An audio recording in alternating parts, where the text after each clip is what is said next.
দিনগুলোতে যদি তোমাদের কাছে দই, পনির আর কয়েকটা জিনিস থাকে, তাহলে যে তোমরা এত সুন্দর একটা পনিরের রেসিপি তৈরি করতে পারবে সেটা তোমরা ধারণাও করতে পারবে না। চলো শুরু করা যাক।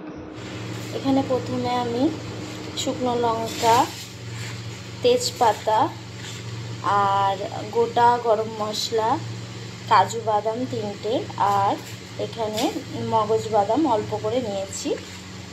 আর একদিকে আছে এই যে টমেটো, 2টো কাটা টমেটো আর অল্প একটুখানি আদা চপ করে রাখা হয়েছে।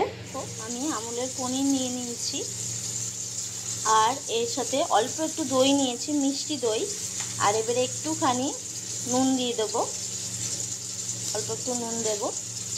আর এর সাথে একটুখানি হলুদ গুঁড়ি দিয়ে দেবো, হলুদ গুঁড়ি দিয়ে দিয়েছি। আর একটু জিরে গুঁড়ো দিয়ে দেবো এর সাথে। এবারে পনিরটাকে ভালো করে ম্যারিনেট করে দেখো, ওই কড়াইটা ভালো করে ধুয়ে নিয়েছিলাম। এবারে কড়াইয়ে তেল দিয়ে দেবো, অল্প করে সাদা তেল।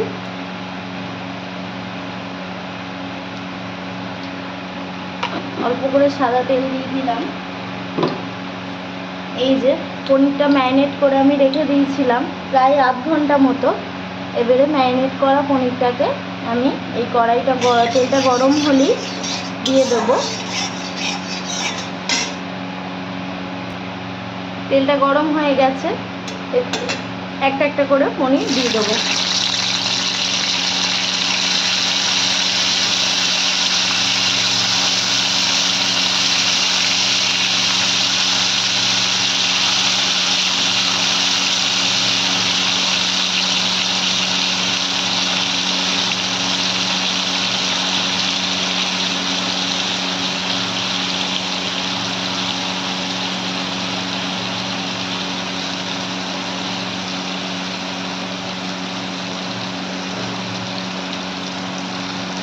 পনিরটা দিয়ে দিলাম। এই যে বাটির যে গ্রেভিটা পড়ে আছে একটু, এটা আমি এখন অ্যাড করব না, একটু পরে অ্যাড করব।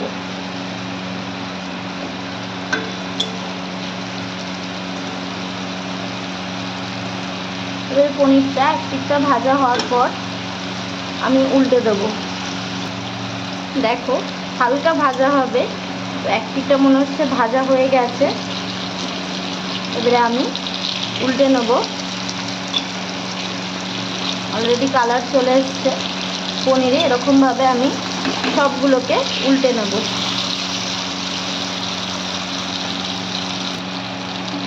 দেখো পনিরের আরেক পিঠটাও মনে হচ্ছে ভাজা হয়ে গেছে। এবারে আমি এখানে যে পেস্টটা করেছিলাম টমেটো আর মগজ বাদাম আর কাজু বাদামের, সেটা এবারে দিয়ে দেবো।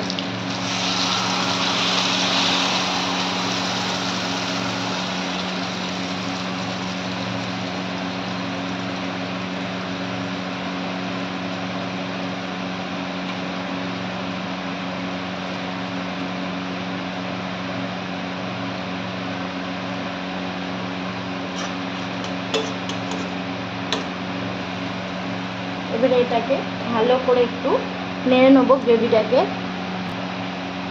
এবারে এই যে বাটিতে যে পনির মাখানো যে দইটা আর মশলাটা ছিল সেটা আমি দিয়ে দিচ্ছি।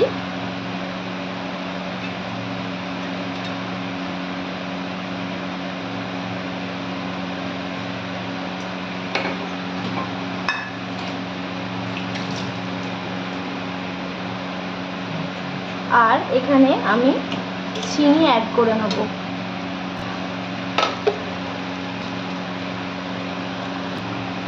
দেখো এবারে চিনিটা অ্যাড করে দিচ্ছি আমি। একটু মিষ্টি মিষ্টি হবে এটা, অলরেডি মিষ্টি দই দিয়েছি, তো আরও একটু মিষ্টি দই অ্যাড করব। আমি রেখে দিয়েছিলাম অল্প একটু, তো মিষ্টির পরিমাণটা ঠিকঠাক দিতে হবে, টেস্ট করে অল্প অল্প করে দিতে হবে। এবারে দেখো এটা ফুটছে। এবারে আমি জল অ্যাড করে দিলাম।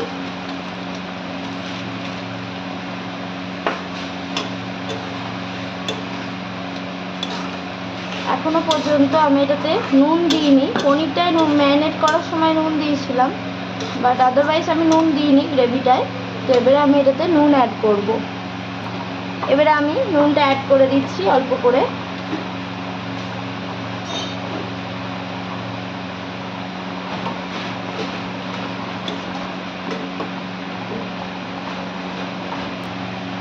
দেখো এই কটোরাতে অল্প একটু যে দইটা ম্যারিনেট করেছিলাম এই কটোরাতেই দই এনেছিল, তো অল্প একটু দই রেখে দিয়েছিলাম, সেটাকে একটু ফিটিয়ে নিয়েছি। এবারে আমি দিয়ে দেবো গ্রেভিটাতে। আচ্ছা, আমি এখানে কিন্তু 100 গ্রাম দই নিয়েছিলাম আর তার সাথে 200 গ্রাম পনির। তোমাদের কাছে যদি একটু বেশি পনির থাকে তাহলে একটু বেশি দইটা ভালো করে ফুটবে, জলটা একটু মরবে, কারণ এটা একটু গ্রেভি হবে। এবারে লাস্টে শাহি গরম মশলা, এই যে সানরাইজের শাহি গরম মশলা আর মেথি পাতা আর ঘি দিয়ে আমি নামিয়ে নেব। এভারেস্টের আমি এখানে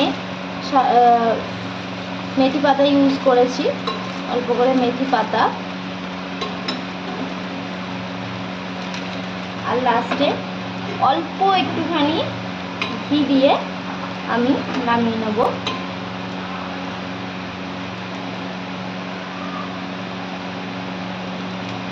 ব্যাস, আমার এই রেসিপিটা পুরোপুরি তাহলে দেখে নিলে বন্ধুরা কীভাবে আমি দই পনির রেসিপিটা তৈরি করলাম। এরকম নতুন নতুন রেসিপি দেখতে হলে অবশ্যই চ্যানেলটাকে সাবস্ক্রাইব করো ও ফলো করে নিও।